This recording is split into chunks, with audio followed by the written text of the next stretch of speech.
Oh, this you crazy mother. Bonjour et bienvenue dans l'univers de l'artistologie, le podcast qui part au cœur de l'humanité dans le but d'élargir notre vision de l'existence et d'observer l'impact de l'artiste dans le monde. Je suis Malou Moulis, artistologue et auteur du livre « Ma vie est un labo et la vôtre aussi » et je suis ravie de vous accueillir sur ce podcast. No, I'm not a writer. Okay.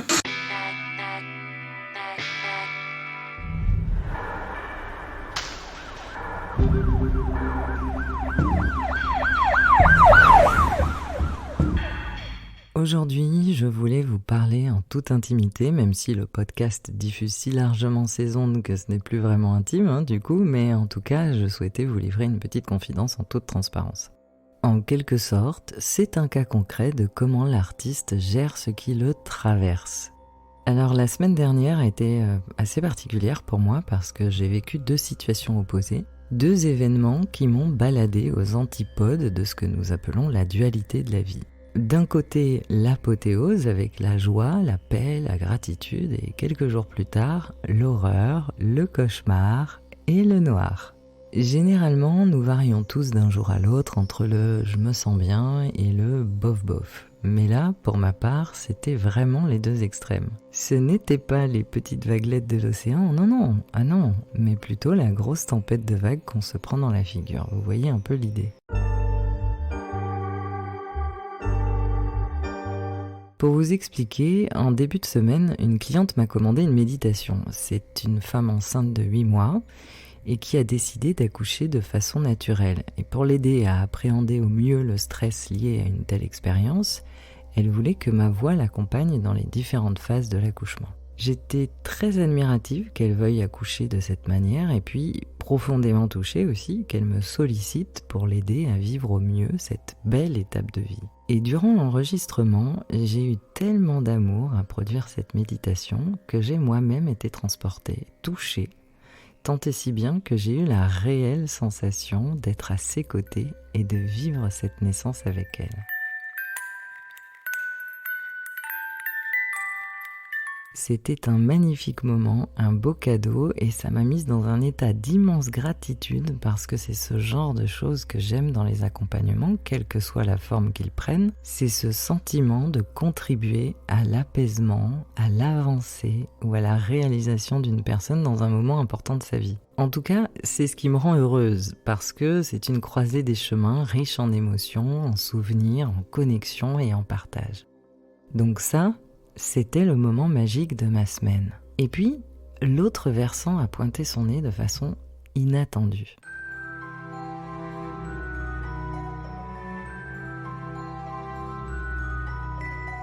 Ceux qui ont lu mon livre connaissent évidemment très en détail ce dont je vais parler.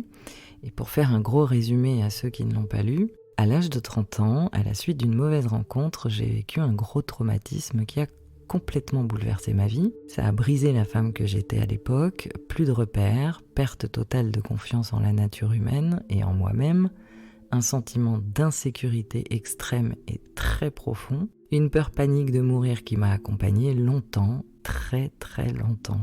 Après cet événement, je suis restée enfermée 15 jours et j'ai souhaité faire un petit pas en avant vers ma reconstruction. J'ai donc tenté une première sortie, seule, pour aller au bureau de tabac.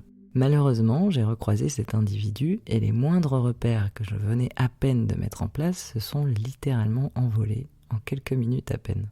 Du coup, mon dossier est passé en commission rogatoire, c'est-à-dire que cet individu devait être appréhendé coûte que coûte.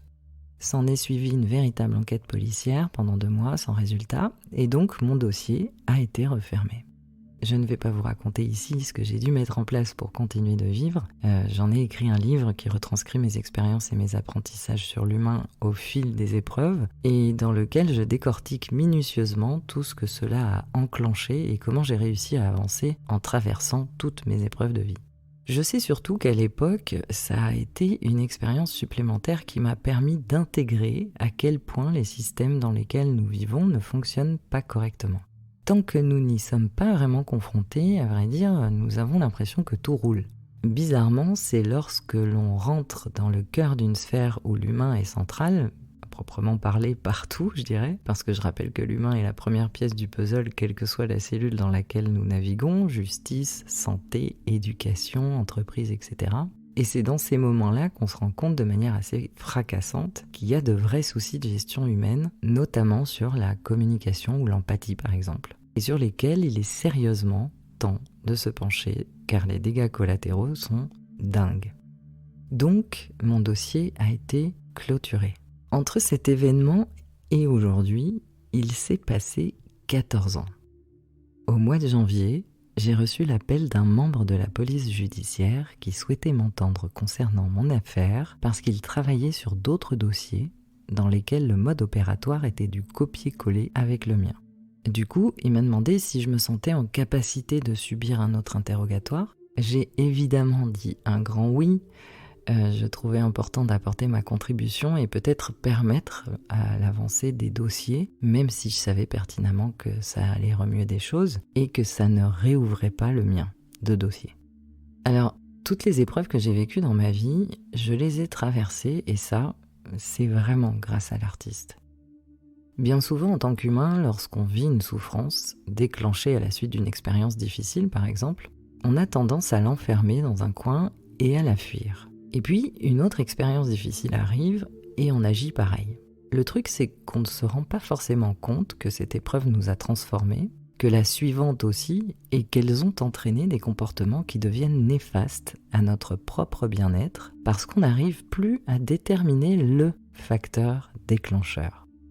Plus on enferme ce qu'on vit, et plus ça devient difficile de mettre le doigt sur la problématique de fond qui a enclenché tel ou tel comportement chez nous. Donc c'est plus complexe de retrouver la sérénité et l'équilibre dans notre vie parce que tout se mélange et tout est noyé dans notre subconscient. C'est plus complexe, oui, mais attention, ce n'est pas impossible, pas d'inquiétude. Finalement, c'est un peu comme une maison, vous savez. Si on ne range pas nos affaires, si on les laisse traîner à droite et à gauche, au bout d'un moment, on s'énerve parce qu'on perd notre temps à les chercher, voire même on ne les retrouve plus jamais. Et pour éviter ça, l'artiste en chacun est très aidant. Vu qu'il explore ce qu'il vit du monde, et ce, sans le juger, il va évidemment nous être utile pour les grandes traversées. Non seulement il sait que l'apprentissage se trouve au cœur du chemin, mais en plus, il aime être maître de ce qu'il expérimente de l'existence. C'est la sienne, c'est son histoire. Alors il ne va pas refuser de la vivre. Que ce soit bon ou moins bon, son champ d'expérience lui appartient. C'est de son vécu dont il s'agit. Qui plus est, il a bien capté qu'il ne restera pas à cet endroit indéfiniment et qu'il transformera cette expérience en une création, quelle qu'elle soit. Bon, même si certaines épreuves apparaissent plus longues que d'autres au vu de la teneur des découvertes, je confirme que la substance des enseignements est différente en fonction de nos épreuves, c'est sûr. C'est un peu du même ordre qu'explorer un bassin, un lac ou un océan. Ça ne prend pas le même temps et ça ne révèle pas les mêmes découvertes. Je poursuis mon récit. Donc, lundi dernier, j'ai eu rendez-vous à 16h30 avec la PJ dans un commissariat proche de mon domicile. C'était rude quand même. Très naïvement, j'ai cru que l'interrogatoire allait durer 1h30 max, alors que j'ai passé 5 heures très éprouvantes. 5 heures à ressasser, à se rappeler du moindre détail. Et 5 heures, je peux vous dire que c'est long, très long. J'avais la sensation d'être dans un monde parallèle où le temps s'était arrêté. C'était vraiment très perturbant. Pendant l'audition, j'ai réussi à me maîtriser, même si j'étais dans un état un peu second, on va dire. Et puis à la fin, j'étais complètement vidée. Lorsque je suis sortie, il était 21h30. Il avait fait beau toute la journée, donc la température était relativement douce. J'allais rentrer seule, et au vu du temps de route, j'allais arriver aux environs de 22h chez moi. Alors là, autant vous dire que c'était un peu too much pour moi à gérer. Parce que ces 3 éléments étaient très exactement les mêmes que lors de cette mauvaise rencontre de mes 30 ans. Après m'être replongée dans cette histoire pendant 5 heures, je peux vous dire que l'aspect redondant du contexte ne m'a pas mis très à l'aise. Donc, ma famille m'a très gentiment raccompagnée. Le point positif, et en toute sincérité, je les ai vraiment remerciés pour ça, c'est que les membres de l'équipe ont pris en compte mes ressentis, mes émotions et tout ce que j'étais susceptible de vivre en tant qu'humain lors d'une telle audition. Je leur ai dit un grand merci parce que quelque part, ils venaient de réparer ce manque d'humanité et cette froideur qu'on peut ressentir de la part des équipes judiciaires lorsqu'on est victime. Et le lendemain, j'ai reçu le message adorable d'une amie qui a appris de mes nouvelles et dans lequel elle me demandait si je n'étais pas déçue de constater que mon problème n'était pas réglé parce que cette situation m'avait affectée. Ce à quoi j'ai souri parce que j'ai trouvé ça mignon déjà et parce que ça rejoint tout à fait mon podcast « Résoudre les problèmes » que je vous invite d'ailleurs à écouter. C'est tout à fait normal d'être touché émotionnellement lorsqu'on reconnecte à ce point à son histoire. C'est comme si j'avais regardé 6 films d'horreur en une nuit. Ça diminue toute mon énergie, ça la met très basse. C'est plutôt l'inverse qui serait étrange, parce que ça signifierait que j'ai perdu toute mon humanité. Ressasser cette partie glauque de mon histoire en revisualisant le moindre détail et dans les circonstances judiciaires très similaires de l'époque, me reconnecte forcément à l'émotionnel du moment. Et c'est normal. Il ne faut pas le nier, au contraire, il faut le vivre. En revanche, il y a une grande différence entre être dépassé par l'émotion dans les jours et les mois qui suivent et réussir à la faire redescendre quelques heures après. C'est là où l'on vérifie si une épreuve a suffisamment été accueillie, traversée et transformée. Ne plus rien ressentir serait très inquiétant.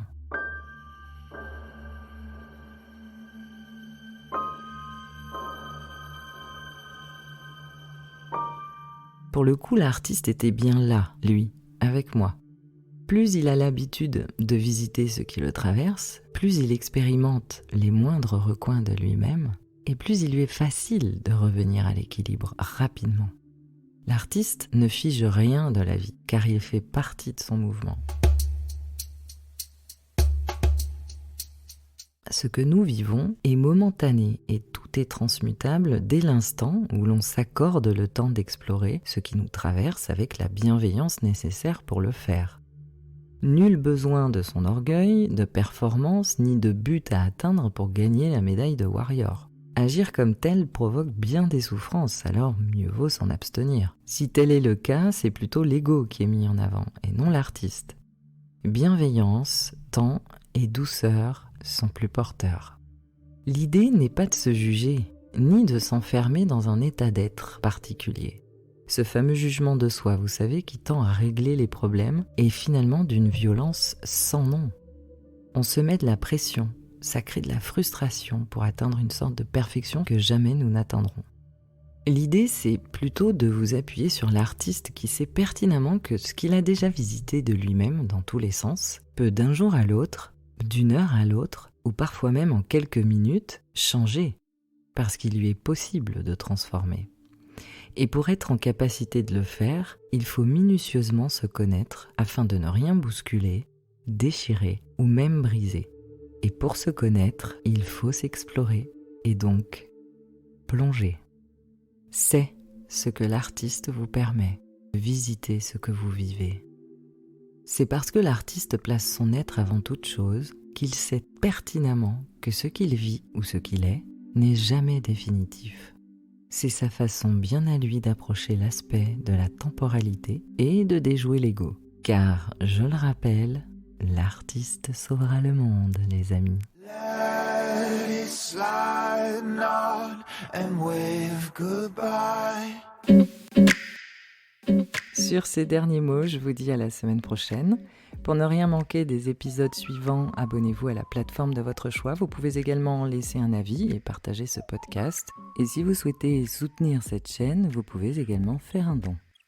Pour accéder aux masterclass ou tout simplement me contacter, vous trouverez les liens dans le descriptif sous ce podcast. Tous les services que je propose sont référencés sur mon site, lecomptoirdelartistologie.com. Quant à mon livre, il est accessible chez votre libraire préféré ou sur Amazon. Si vous préférez partir dans cette aventure immersive avec vos oreilles, sachez que l'audiobook est disponible. Je l'ai confectionné avec ma voix et tout mon amour. En attendant le prochain épisode, prenez soin de vous Je vous souhaite une agréable semaine et je vous embrasse.